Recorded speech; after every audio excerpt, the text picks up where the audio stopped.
কোরআন হাদিসের জ্ঞান শিক্ষা করা কতটুকু গুরুত্ব দেখেন। হাদিস শরীফের মধ্যে রাসূল সাল্লাল্লাহু আলাইহি সাল্লাম বলেছেন, যখন কোনো বাবার সন্তান কোরআন শরীফ শিক্ষা করে, হিফজ করে, কোরআন শিক্ষা করে, হিফজ করে, এবং ওই বাবাটা যখন মারা যায়, মারা যাওয়ার পরে ছেলে যখন জানাজা পড়ে, হাদিসের মধ্যে আছে, তিরমিজি শরীফের হাদিস, ওই সন্তান যখন বাবার জানাজা পড়ে দোয়া করে, আল্লাহ রাব্বুল আলামিন ওই বাবার কবরের আযাবকে মাফ করে দেয়। বলে সুবহানাল্লাহ। এটা কি এর মর্যাদা? এটা কোরআনের মর্যাদা। হাদিস, এটা আমার কথা নয়, এটা আমার বাবার কথাও নাই, এটা হাদিস। রাসূল সাল্লাল্লাহু আলাইহি ওয়াসাল্লাম তিরমিজি শরীফে বলেছেন, যখন কোনো সন্তান কোরআনের হাফিজ হন এবং ওই সন্তানের বাবা যখন দুনিয়া থেকে ইন্তেকাল করেন, দুনিয়া থেকে বিদায় নেন, বিদায় নেওয়ার পরে ওই ছেলে যখন বাবার জানাজা পড়ে, বাবার জন্য দোয়া পড়ে, বাবার কবরের পাশে যায় সূরা ইয়াসিন তেলাওয়াত করে দোয়া করে, আল্লাহ রাব্বুল আলামিন ওই সন্তানের চোখের পানির উসিলায়, কোরআনের উসিলায় ওই বাবার কবর আযাব মাফ করে দেয়। কতটুক মর্যাদা! শুধু কোরআনের মর্যাদা এখানেই সমাপ্ত নয়। নবীর চরণেতে সারা জীবন আমি থাকব, মদিনারি অলি গলি, মদিনারি অলি গলি ঘুরে ঘুরে আমি দেখব, নবীর চরণেতে সারা জীবন আমি থাকব। সুন্নত আমলে, সুন্নত আমলে দরুদ সালামে, সুন্নত আমলে দরুদ সালামে নবীজিকে খুশি রাখব, নবীর চরণেতে সারা জীবন আমি থাকব, নবীর চরণেতে সারা জীবন আমি থাকব। বাতিলের কাছে কবু কখনো, বাতিলের কাছে কবু কখনো মাথা নত নাহি করব, নবীর চরণেতে সারা জীবন আমি থাকব। ভালোবেসে নবীজিকে, ভালোবেসে নবীজিকে হৃদয় মাঝে ভরে রাখব, নবীর চরণেতে সারা জীবন আমি থাকব, নবীর চরণেতে সারা জীবন আমি থাকব। আলহামদুলিল্লাহ, আলহামদুলিল্লাহি নাহমাদুহু ওয়া নাস্তাঈনুহু ওয়া নাস্তাগফিরুহু ওয়া নু'মিনু বিহি ওয়া নাতাওয়াক্কালু আলাইহি ওয়া নাউযু বিল্লাহি মিন শুরুরি আনফুসিনা ওয়া মিন সাইয়্যাতি আ'মালিনা। মান ইয়াহদিহিল্লাহু ফালা মুদিল্লা লাহু ومن يضلله فلا هادي له، ونشهد أن لا إله إلا الله وحده لا شريك له، ونشهد أن سيدنا وسندنا وحبيبنا وطبيبنا وطبيب قلوبنا ومولانا محمدا وطبيب قلوبنا مولانا محمدا عبده ورسوله الذي أرسل بالحق بشيرا ونذيرا وداعيا إلى الله بإذنه وسراجا منيرا أما بعد فقد قال الله تبارك وتعالى في كلامه المجيد وفيه فرقانه الحميد أعوذ بالله من الشيطان الرجيم بسم الله الرحمن الرحيم ألف لام را كتاب أنزلناه إليك لتخرج الناس من الظلمات إلى النور وقال تعالى قل هل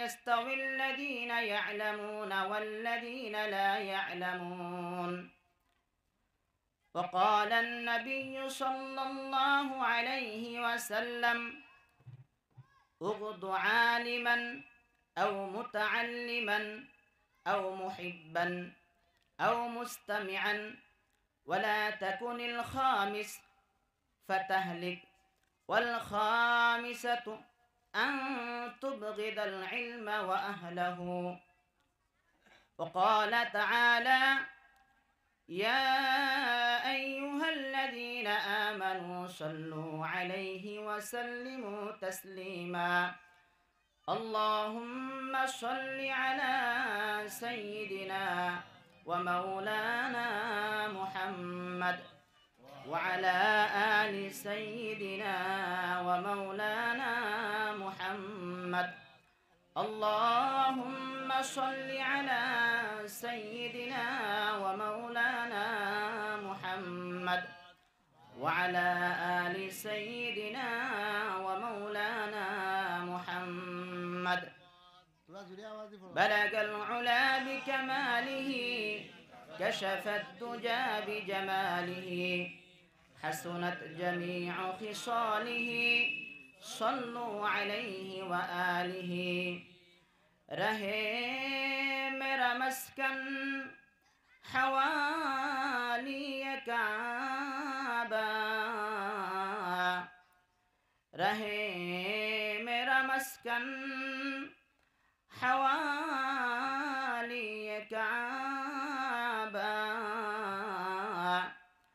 بنے میرا مدفن ديار مدينة بلغ العلا بكماله كشف الدجى بجماله حسنت جميع خصاله صلوا عليه وآله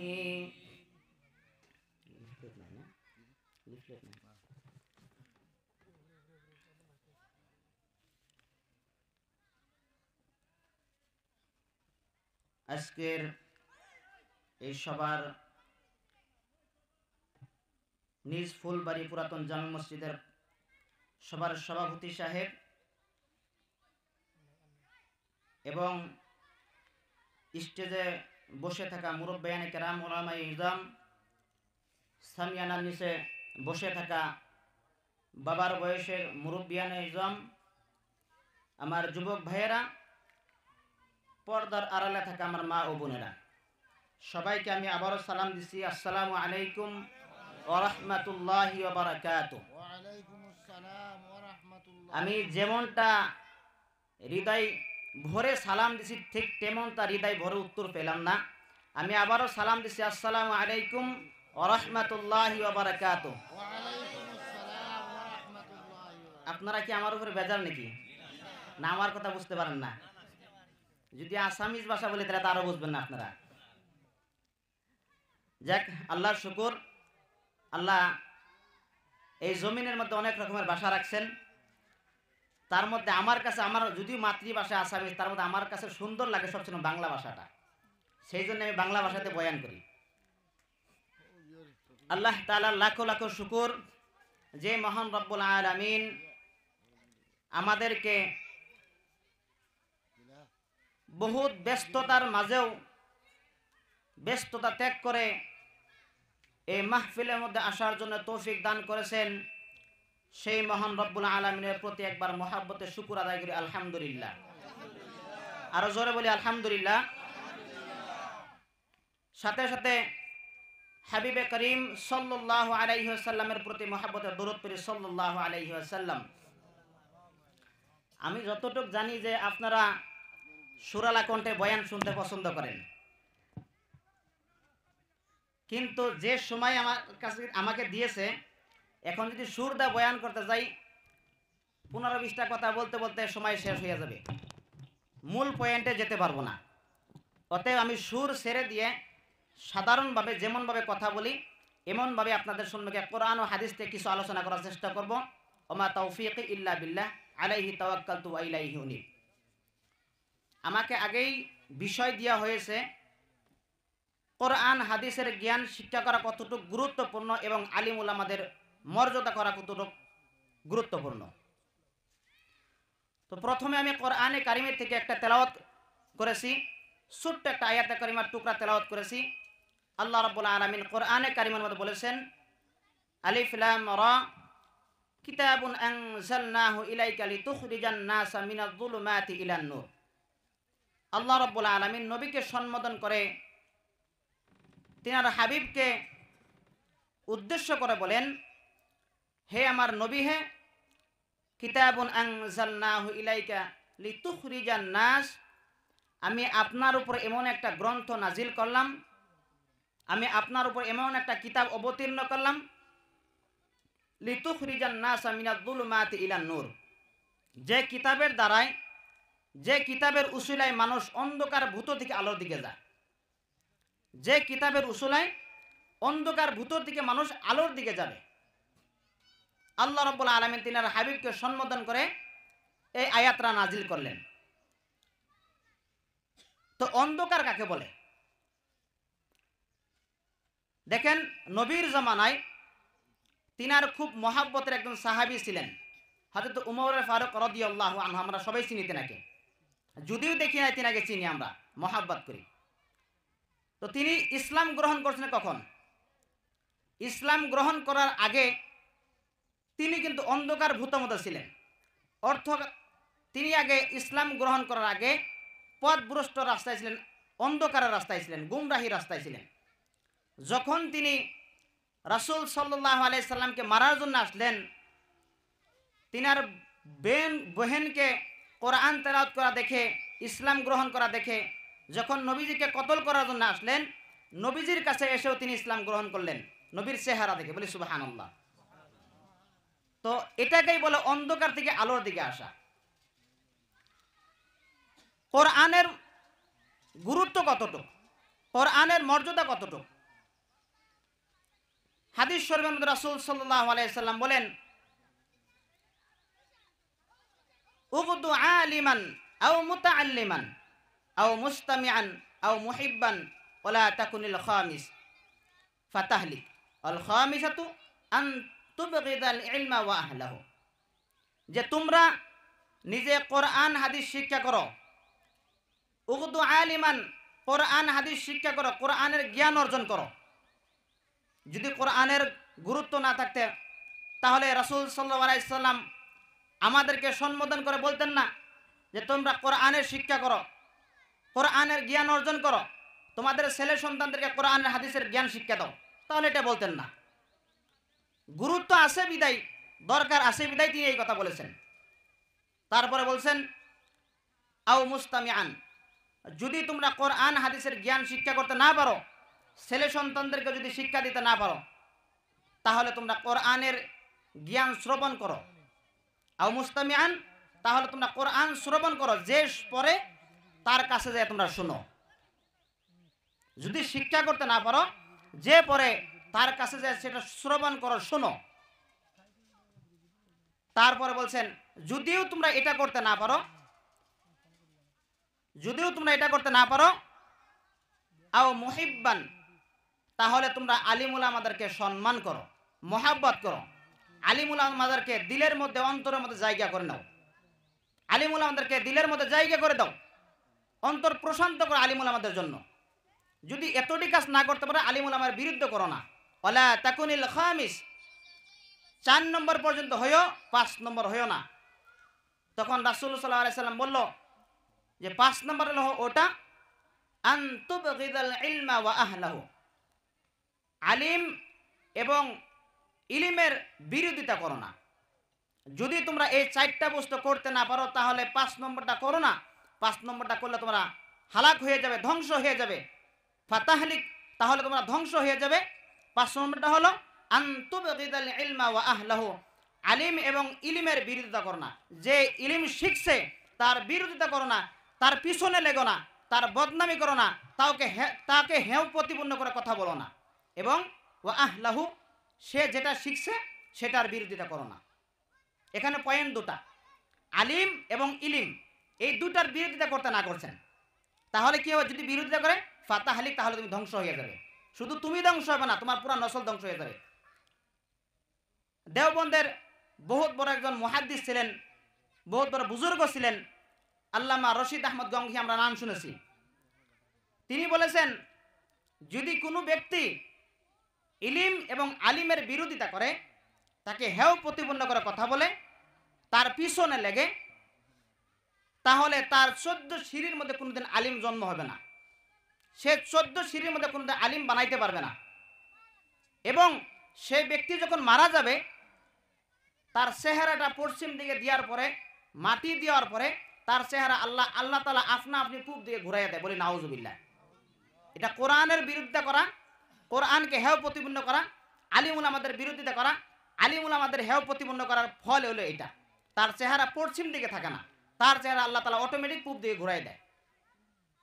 তো কোরআনের মর্যাদা কতটুকু, কোরআনের শিক্ষা কতটুকু গুরুত্বপূর্ণ, আলিমুল আমাদের সম্মান করা কতটুকু গুরুত্বপূর্ণ, সাথে সাথে দুটোটাই বলে দিচ্ছেন নবী সাল্লাল্লাহু আলাইহি ওয়াসাল্লাম।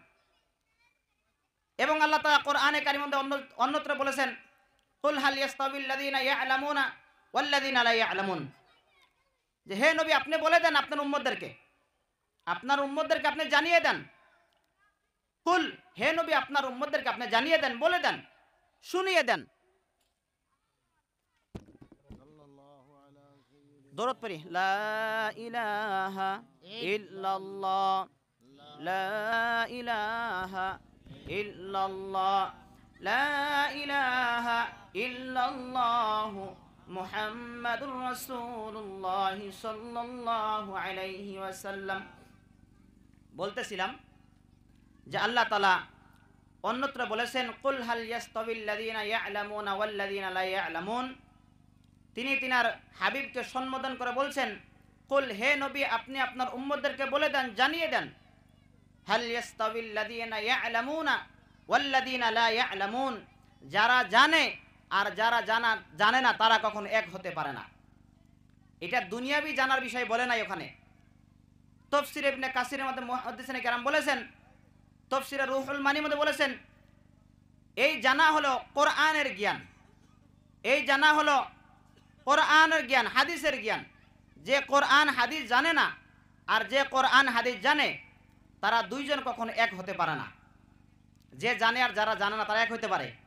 একজন মিস্ত্রির কাম জানে না আর একজন মিস্ত্রির কাজ জানে, তারা কখনো এক হতে পারবে? কথা বলেন না কেন? আমার কথা বুঝতে পারতেছেন আপনারা? বক্তাদের নিয়ম হলো, একটা মানুষ যখন হাঁটাচলা করে, হাঁটাচলা করার সময় তার দোনো হাত লড়াইতে হয়, লড়ে না? একবার এদিকে হাঁটাচলা করার সময় এদিকে এইদিকে যায়।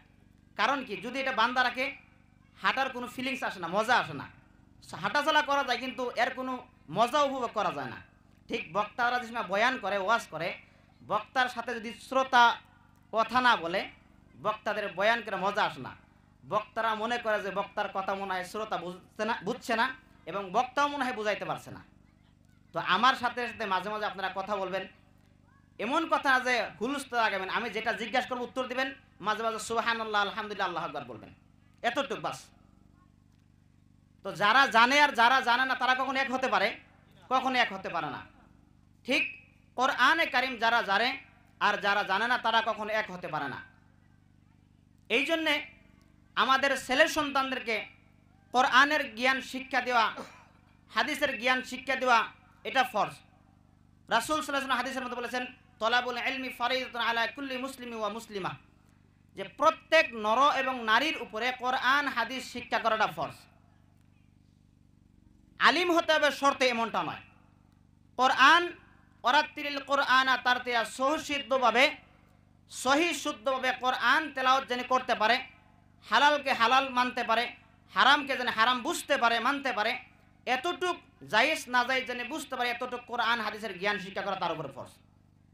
আমরা তো ছেলে সন্তানদেরকে স্কুল, কলেজ, ইউনিভার্সিটি, ভার্সিটিতে পড়াইতে ডিগ্রির কোনো শেষ রাখছি না, শেষ করে ফেলছে ডিগ্রি, কিন্তু ছেলে সন্তানদেরকে আমরা কোরআন হাদিস শিক্ষা দিতে পারি না, মসজিদে পাঠাইতে পারি না, মাদ্রাসায় দিতে পারি না।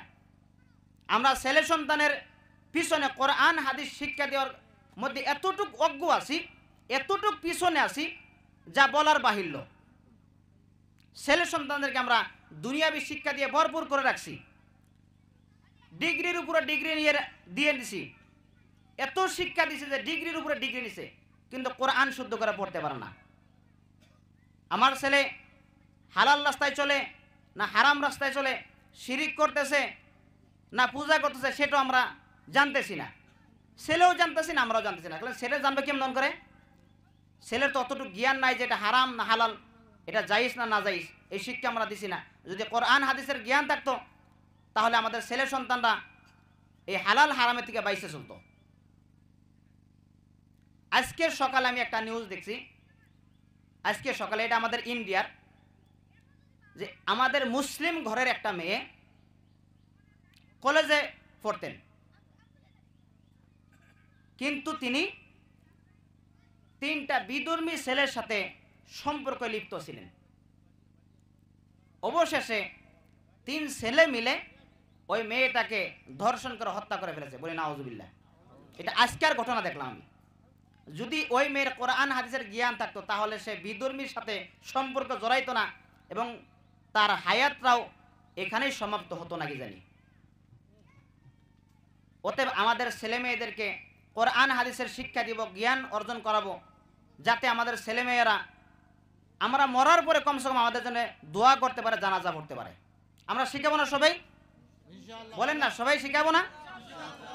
কোরআন হাদিসের জ্ঞান শিক্ষা করা কতটুক গুরুত্ব দেখেন। হাদিস শরীফের মধ্যে রাসূল সাল্লাল্লাহু আলাইহি সাল্লাম বলেছেন, যখন কোনো বাবার সন্তান কোরআন শরীফ শিক্ষা করে, হিফজ করে, কোরআন শিক্ষা করে, হিফজ করে, এবং ওই বাবাটা যখন মারা যায়, মারা যাওয়ার পরে ছেলে যখন জানাজা পড়ে, হাদিসের মধ্যে আছে, তিরমিজি শরীফের হাদিস, ওই সন্তান যখন বাবার জানাজা পড়ে দোয়া করে, আল্লাহ রাব্বুল আলামিন ওই বাবার কবর আযাবকে মাফ করে দেয়। বলে সুবহানাল্লাহ।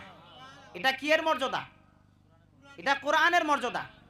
হাদিস, এটা আমার কথা নয়, এটা আমার বাবার কথাও নাই, এটা হাদিস। রাসূল সাল্লাল্লাহু আলাইহি ওয়াসাল্লাম তিরমিজি শরীফে বলেছেন, যখন কোনো সন্তান কোরআনের হাফিজ হন এবং ওই সন্তানের বাবা যখন দুনিয়ার থেকে ইন্তেকাল করেন, দুনিয়ার থেকে বিদায় নেন, বিদায় নেওয়ার পরে ওই ছেলে যখন বাবার জানাজা পড়ে, বাবার জন্য দোয়া পড়ে, বাবার কবরের পাশে যায় সূরা ইয়াসিন তেলাওয়াত করে দোয়া করে, আল্লাহ রাব্বুল আলামিন ওই সন্তানের চোখের পানির উসিলায়, কোরআনের উসিলায় ওই বাবার কবর আযাব মাফ করে দেয়।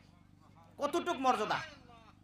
শুধু কোরআনের মর্যাদা এখানেই সমাপ্ত নয়, কাল কিয়ামতের ময়দানে ওই হাফিজ সন্তান 10টা জাহান্নাম ওয়াজিব হওয়া, ফয়সালা হওয়া ব্যক্তিকে সুপারিশ করে জান্নাতে নিয়ে যেতে পারবে। বলে সুবহানাল্লাহ।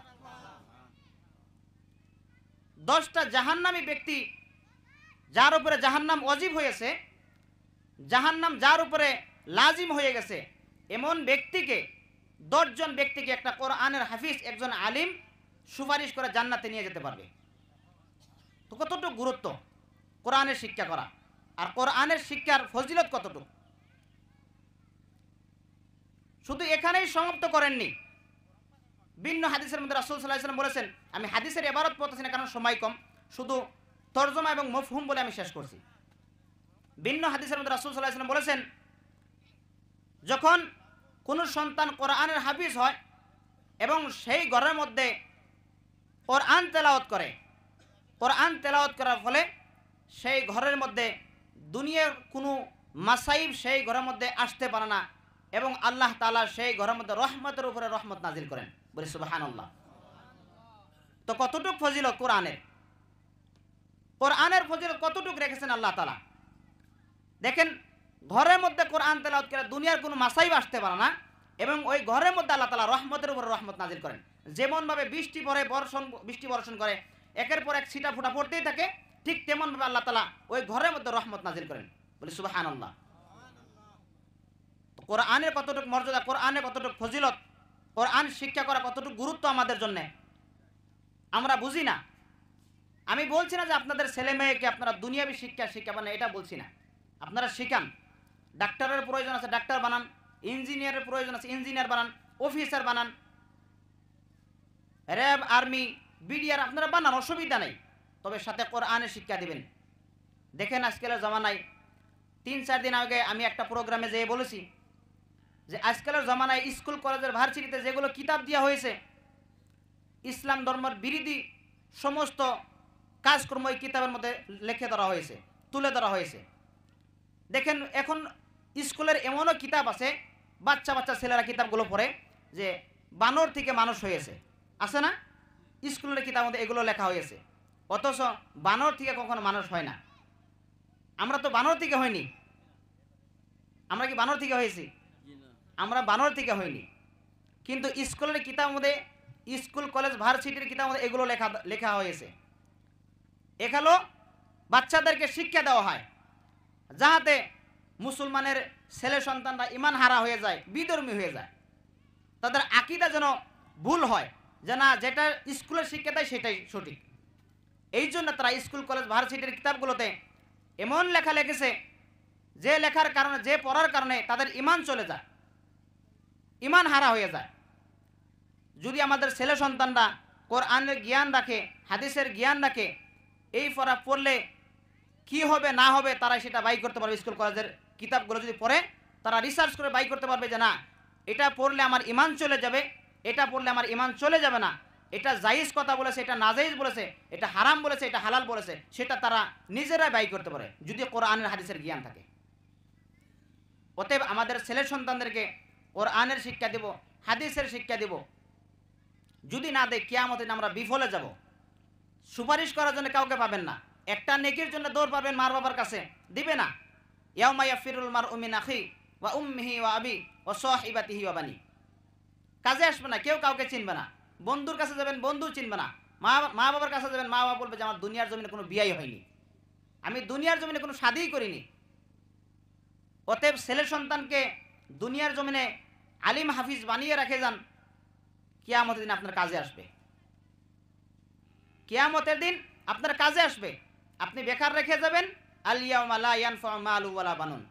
দুনিয়ার জমিনে যদি আপনার ছেলে সন্তানদেরকে আপনি কোরআনের হাফিজ আলিম যদি না বানান, কিয়ামতের দিন আল ইয়াউমা লা ইয়ানফাউ মালু ওয়ালা বানুন, কোনো ধন সম্পদ ছেলে সন্তান কাজে আসবে না। ওই যে ওই রকম ছেলে সন্তান যেগুলো দুনিয়াবি শিক্ষা করছে।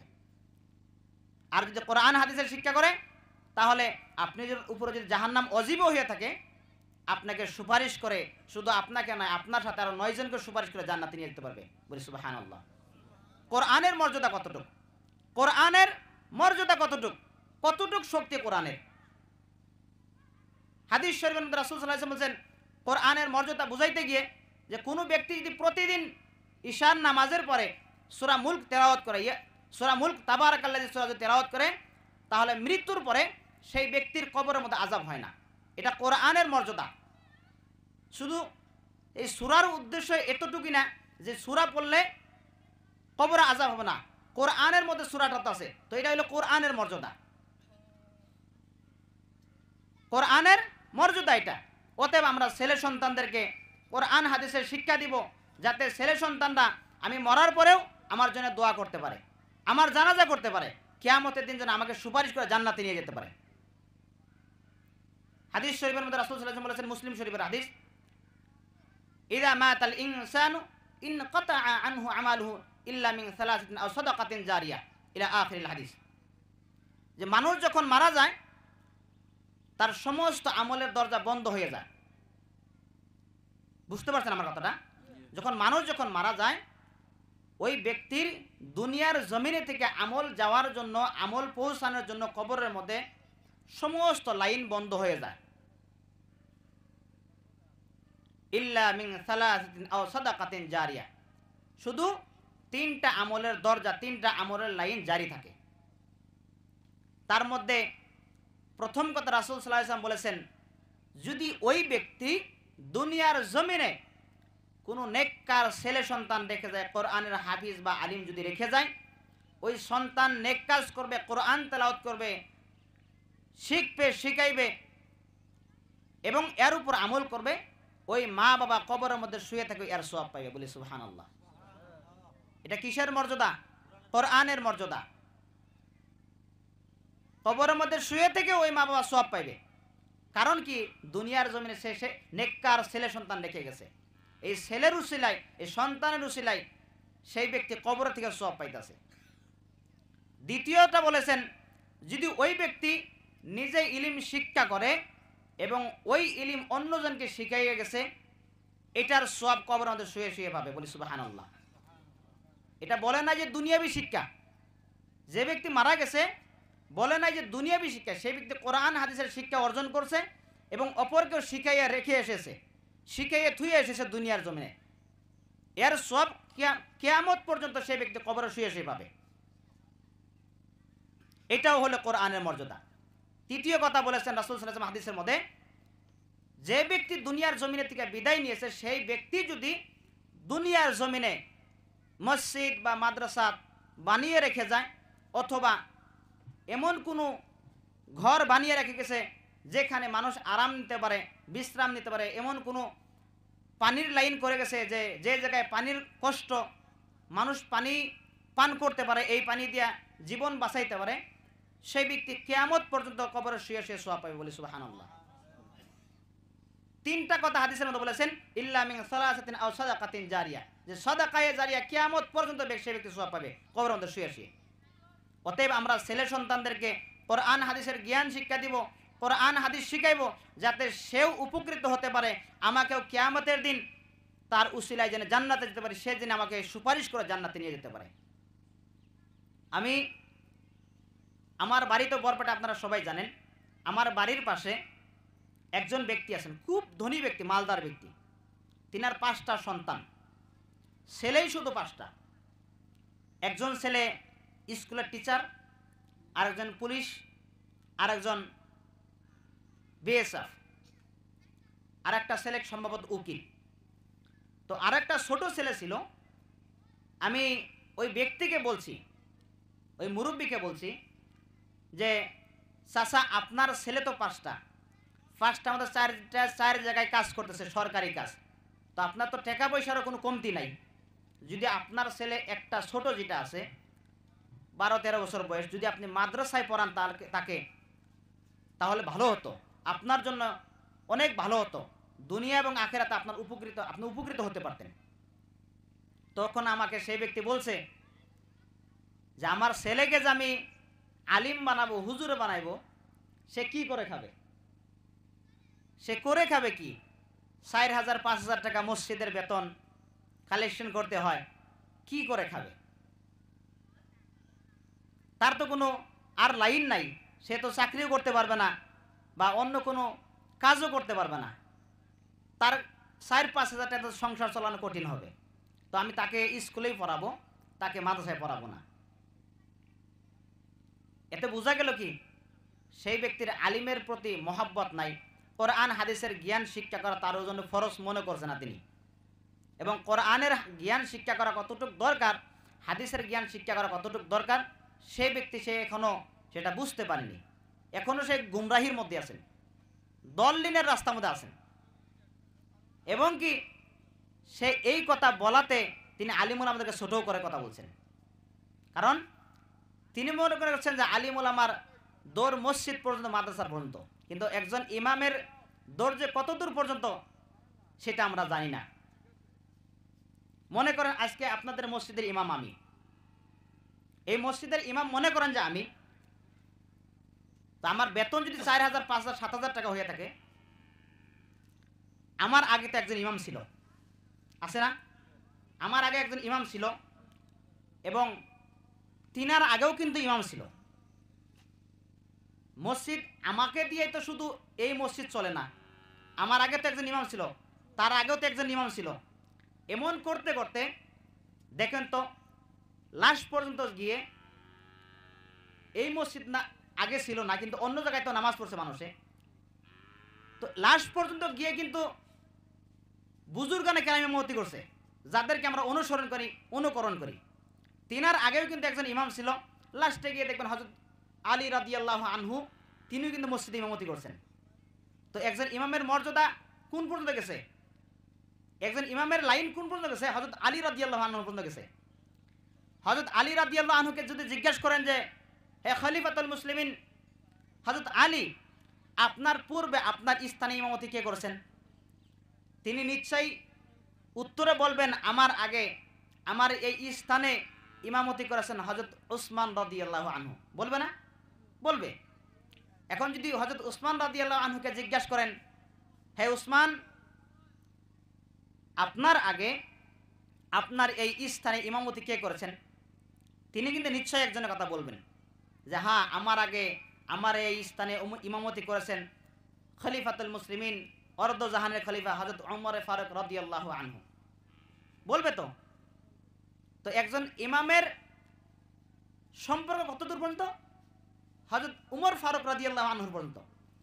যদি হযরত উমর ফারুক রাদিয়াল্লাহু আনহুকে জিজ্ঞাসা করেন যে হযরত উমর ফারুক খলিফাতুল মুসলিমিন, আপনার পূর্বে আপনার জায়গায় আপনার স্থানে ইমামতি কে করেছেন, তখন নিশ্চয়ই তিনি বলবেন যে আমার পূর্বে আমার জায়গায় ইমামতি করেছেন হযরত আবু বকর সিদ্দিক রাদিয়াল্লাহু আনহু, বলবেন না? অবশ্যই বলবেন, কারণ তিনার পূর্বে ইমাম ছিলেন। তো একজন ইমামের সিঁড়ি কতদিন পর্যন্ত, আবু বকর সিদ্দিক রাদিয়াল্লাহু আনহুর পর্যন্ত। যদি হযরত আবু বকর সিদ্দিক রাদিয়াল্লাহু আনহুকে জিজ্ঞাসা করা হয় যে হে হযরত আবু বকর সিদ্দিক খলিফাতুল মুসলিমিন, আপনার পূর্বে আপনার স্থানে আপনার মসজিদে আগে ইমাম ছিল কে, তখন তিনিও নিশ্চয় বলবেন যে আমার আগে আমার পূর্বে যে ছিলেন শফিউল মুজনাবিন রাহমাতাল লিল আলামিন খাতামান নবিয়িন সাইয়্যিদুল মুরসালিন হুজুর আকরাম সাল্লাল্লাহু আলাইহি ওয়াসাল্লাম। সুবহানাল্লাহ। তো একজন ইমামের সিঁড়ি কত দূর পর্যন্ত, একজন ইমামের সিঁড়ি কত দূর পর্যন্ত, নবী করিম সাল্লাল্লাহু আলাইহি সাল্লাম পর্যন্ত। তো ইমামের মর্যাদা কম না বেশি, ইমামের সম্মান কম না বেশি? তা আমরা ইমামকে সম্মান করি, ইমামকে সম্মান করতে পারি না। যদিও সম্মান করতে পারি না, তারপরেও কিন্তু ইমামের মর্যাদা আছে, আমি না করলেও তো আল্লাহ দেয়, আল্লাহ তো সম্মান করেন। হাদিসের মধ্যে রাসূল সাল্লাল্লাহু আলাইহি ওয়াসাল্লাম বলেছেন যে মুয়াজ্জিনের জন্য রাসূল সাল্লাল্লাহু আলাইহি ওয়াসাল্লাম নিজে দোয়া করেন এবং আল্লাহ তাআলা মুয়াজ্জিনের ভুলকে ক্ষমা করেন, আর ইমামের জন্য আল্লাহ তাআলা পথকে রাস্তাকে আসান করে দেন, বলে সুবহানাল্লাহ। তো ইমামের মর্যাদা কতটুক, একজন আলিমের মর্যাদা কতটুক? আলিমের মর্যাদা বলতে গিয়ে বলছিলাম ইমামের কথা, তো ইমাম তো একজন আলিম। আমি চাচাকে বলছিলাম যে আপনি আমার কথা শুনেন, এই কথাটা যখন বললাম চাচাকে যে আপনি একজন আলিমকে হেয় প্রতিপন্ন করে কথা বললেন যে আমার ছেলেকে যদি আলিম বানায় আমার ছেলে কি করে খাবে, তার বেতন তো 5-6 হাজার টাকা, তার দৌড় তো মসজিদ পর্যন্ত মাদ্রাসা পর্যন্ত। তো দেখেন আপনি ইমামের দৌড় কতটুকু পর্যন্ত, ইমামের দৌড় নবী করিম সাল্লাল্লাহু আলাইহি সাল্লাম পর্যন্ত। আর যার সম্পর্ক নবীর সাথে আছে তার কোনো চিন্তা আছে? দুনিয়াতেও নাই, আখিরাতেও নাই। হাদিস শরীফে রাসূল বলেছেন ইন্নী লাম আজআল ইলমি ওয়া হিলমি ফীকুম ইল্লা ওয়া আনা উরিদু আন আগফির লাকুম মা কানা ফীকুম ওয়ালা উবালি। আল্লাহ নবী সাল্লাল্লাহু আলাইহি সাল্লাম বলেন যে কিয়ামতের দিন আল্লাহ রাব্বুল আলামিন তিনি তিনার কুরসির মধ্যে, তিনার আপন চেয়ারের মধ্যে বিচার করার জন্য যখন বসবেন, তখন তিনি আলিমুল আমাদেরকে বলবেন ইন্নী লাম আজআল ইলমি ওয়া হিলমি ফীকুম ইল্লা ওয়া আনা উরিদু আন আগফির লাকুম মা কানা ফীকুম ওয়ালা উবালি।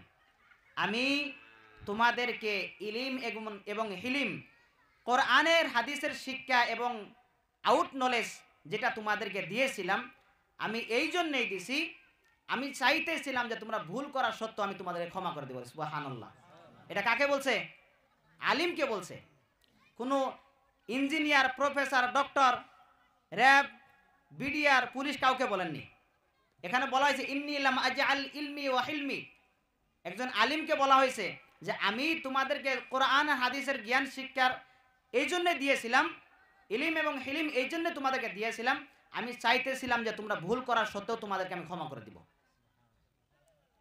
শুধু এতটুকু বলা শেষ করেন নাই, তখন হাদিসে কুদসি এটা রাসূল সাল্লাল্লাহু আলাইহি ওয়াসাল্লাম বলছেন যে আল্লাহ তাআলা পরে বলবেন যে লোকেরা আমাকে কি বলে বলুক, আমি যে তোমাদেরকে ক্ষমা করে দিব, মানুষেরা কি বলে বলুক এটা আমার দেখার বিষয় না, আমি তোমাদেরকে ক্ষমা করে দিব। বলে সুবহানাল্লাহ।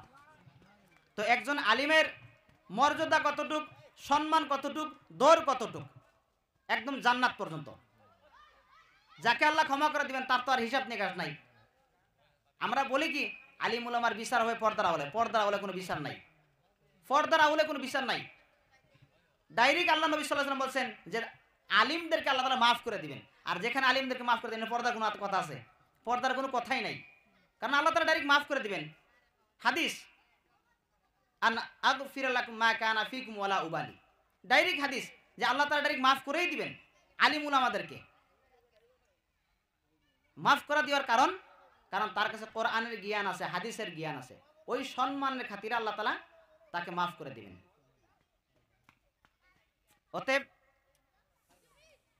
অতএব আমরা ছেলে সন্তানদেরকে কোরআন হাদিসের জ্ঞান শিক্ষা দিব, যতটুকু পারা যায় আমরাও শিখবো। শুধু ছেলেদেরকে না, মেয়েদেরকে আমরা কোরআন শিক্ষা দিব। মেয়েদের উপরে কোরআন শিক্ষা করা, হাদিস শিক্ষা করা ফরজ, এটা তাদের জন্য শিক্ষা করা ফরজ, তাদেরকেও শিক্ষা দিতে হবে। আপনি মনে করছেন আমার সন্তান আমি যতটুক পারি শিক্ষা দিব, এমনটা নয়। তার উপরে শিক্ষা করা, পর্দা করা যেমন ফরজ, কোরআনের শিক্ষা করা তার উপরে ফরজ। আজকে যদি আমাদের মেয়েদেরকে কোরআনের হাদিসের শিক্ষা দেই, তাহলে কিয়ামতের দিন তার উসিলায় আমি নাজাত পেতে পারি, তার উসিলায় আমাকে আল্লাহ তাআলা মাফ করে দিতে পারেন।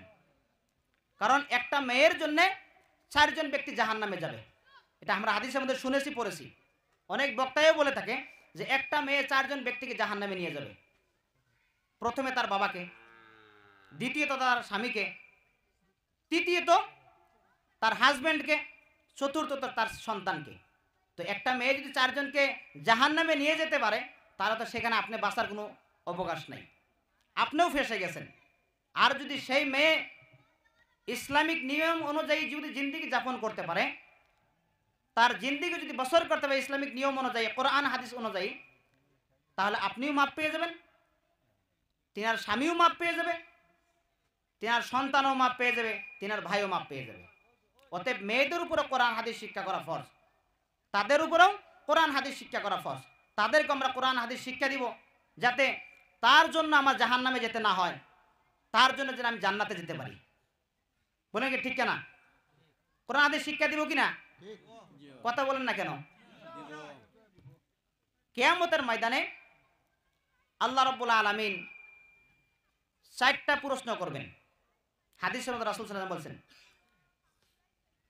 আন উমরিহি ফিমা আফনা, তোমাকে যে জিন্দেগি দিয়েছিলাম 70 বছর, 60 বছর, 80 বছর, তোমার জিন্দেগি তুমি কোন রাস্তায় ব্যয় করছো? কোরআন হাদিস শিখছিলা, মসজিদের সাথে সম্পর্ক রাখছিলা, মাদ্রাসার সাথে সম্পর্ক রাখছিলা, নামাজের সাথে সম্পর্ক রাখছিলা? তখন আপনি কি বলবেন? আন উমরিহি ফিমা আফনা, 60 বছর 70 বছর জিন্দেগি আপনি বছর করছেন, কাটাই দিয়েছেন। আপনি যদি কোরআনের সাথে, হাদিসের সাথে, মসজিদের সাথে সম্পর্ক না রাখেন, আপনি কি বলবেন আল্লাহ তাআলাকে? আন শাবাবিহি ফিমা আবলা, তোমাকে যৌবনকাল দিয়েছিলাম, যৌবনকালটা আমার কাছে খুব পছন্দ, তো সেই যৌবনটা আমি তোমাকে দিয়েছিলাম, তুমি যৌবনকালটা কোন রাস্তায় ব্যয় করছো? মাদ্রাসার সাথে, মসজিদের সাথে, নামাজের সাথে, কোরআনের সাথে, কার সাথে তুমি ব্যয় করছো? নাকি তুমি বন্ধু বান্ধবের সাথে ঘুরে বেড়াইছো? তখন আপনি কি বলবেন? তারপর বলবে মা যা আলিমা ফিমা আমিলা, তুমি যা কিছু জানছিলা, যা কিছু শিখছিলা, এর উপর কতটুকু আমল করছো? যদি আমি করে থাকি তাহলে তো এর উত্তর নিশ্চয় দিতে পারবো। যদি করে থাকি এগুলো প্রশ্ন করবে না। যদি করে থাকি এগুলো আমল, তাহলে তো প্রশ্ন করবে না, না করার কারণে তো প্রশ্ন করবে। তারপরে বলবে যে তুমি যেগুলো মাল আয় করেছিলে কোন রাস্তায় থেকে আয় করছো আর কোন রাস্তায় ব্যয় করছো। যদি সঠিক রাস্তা থেকে আয় করি তাহলে তো অবশ্যই আমরা জবাব দিতে পারবো, এবং কি এই প্রশ্নগুলো করবেও না। আর যদি ব্যাঠিক রাস্তা থেকে আমরা আয় করে থাকি তাহলে এর জবাব দিয়ে হতে হবে। অতএব আমরা এই 4টা প্রশ্নর হিসাব যেন এই দুনিয়া থেকে করে নিয়ে যেতে পারি, যাতে আমরা আমাদের ছেলে সন্তানদেরকে কোরআনের হাফিজ বানাইতে পারি। যে আমরা বলতে পারবো না আমার সন্তানকে আমি 60 বছর 70 বছর কিছু করতে না পারলেও আমার একটা সন্তানকে আমি হাফিজ বানাই রেখেছি। কিছু করতে না পারলেও আমার একটা সন্তানকে আমি হাফিজ বানিয়ে রেখে এসেছি। আন শাবাবিহি ফিমা আবলা, যে আমার যৌবনকালটা আমি নিজে কোরআন হাদিস শিখে কাটাইছি। কিছু করতে না পারলেও এটা জানি বলতে পারি যতটুক পারছি আমি কোরআনের সাথে সম্পর্ক রাখছিলাম, যৌবনকালটা মসজিদের সাথে সম্পর্ক রাখছিলাম, মাদ্রাসার সাথে সম্পর্ক রাখছিলাম, এমন কথা যেন বলতে পারি।